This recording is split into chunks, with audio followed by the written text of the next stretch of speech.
December 24th, 1944, La Glaise, Belgium. Christmas night fell upon a field of ruins and silence. In the icy valley, the carcasses of tigers formed a necropolis of iron.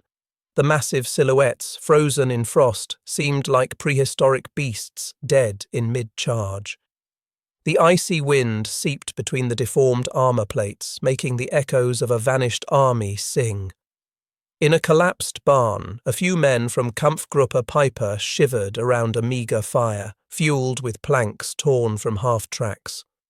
None spoke.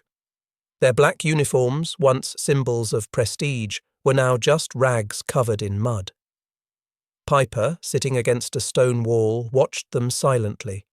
He, the model officer of the Waffen-SS, knew. The war, for him, had ended here, not in glory, but in the evaporated essence of an empty engine. In the morning, he gave his last order: abandon the remaining vehicles and try to reach the German lines on foot. The men set out through the snowy forests, black silhouettes slipping into the white. Behind them, 39 intact tanks, ready to fight but without fuel. They were systematically destroyed, a fortune in steel, hundreds of tons of mechanical power, reduced to nothing due to a lack of a few thousand gallons. The contrast at that moment was beyond all understanding. The 31st American Infantry Regiment, which encircled the area, alone had 340,000 gallons for the day. The 82nd Airborne, sent to reinforce the sector, had received an additional 120,000. And the 3rd Armoured Division, advancing north, consumed more each day than the entire Peiper Group had for its entire offensive. A young American soldier, Private First Class Richard McKinney, wrote to his mother. They surrounded Germans who had run out of gasoline. The captain said that they burn more fuel to heat the coffee than what they had for their tanks. This word, coffee, still echoes like a slap in history. For the Germans, fuel was life. For the Americans, it was trivial, almost invisible. Post-battle reports testified to the magnitude of the gap. During the Ardennes offensive, the Wehrmacht consumed about 2.8 million gallons. The Americans, in the same period, 267 million, 100 times more. But the figure doesn't tell the whole story. It wasn't just a matter of quantity, it was a matter of world. One was exhausted in an economy of rationing, horses, and synthesis. The other was immersed in an economy of pipelines, refineries, and abundance. A war between two industrial civilizations, one running out of breath, the other in full acceleration. In Germany, civilians had not seen a car on the road since 1942. Children had never smelled the scent of a gasoline engine. Trains ran on wood steam, tractors had been converted into plows pulled by oxen. Meanwhile, thousands of miles away, in Texas, oil well flares burned day and night, visible from space.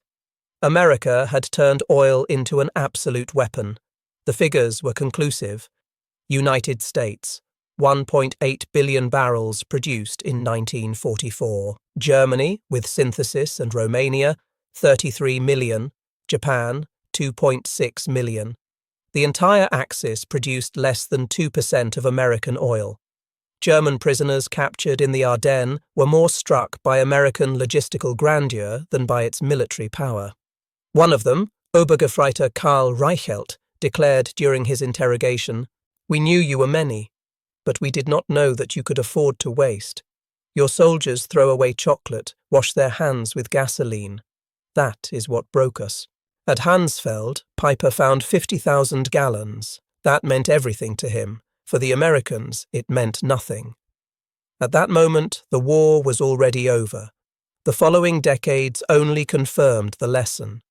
The era of the heroic soldier had given way to that of logistics.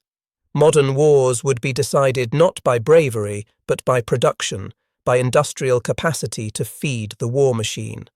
Pipelines had replaced flags, refineries, fortresses. In 1984, 40 years after the battle, veterans gathered at La Glaise. The museum still displayed Peiper's Tiger, which had remained there, motionless since December 23, 1944.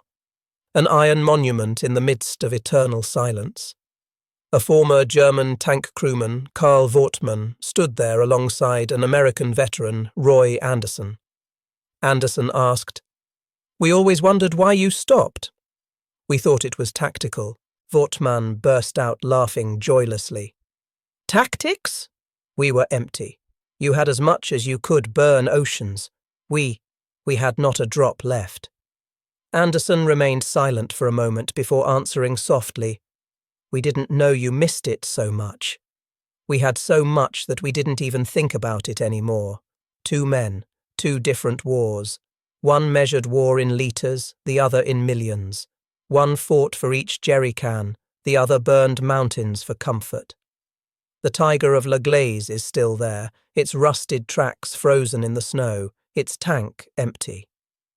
A symbol of a moment when bravery, discipline and technique clashed with raw reality. The essence of the modern world is oil. This tank was not defeated by enemy fire, but by a number, by an industrial equation. There, in this iron carcass, lies the lesson of the 20th century. Wars are no longer won with courage, but with pipelines.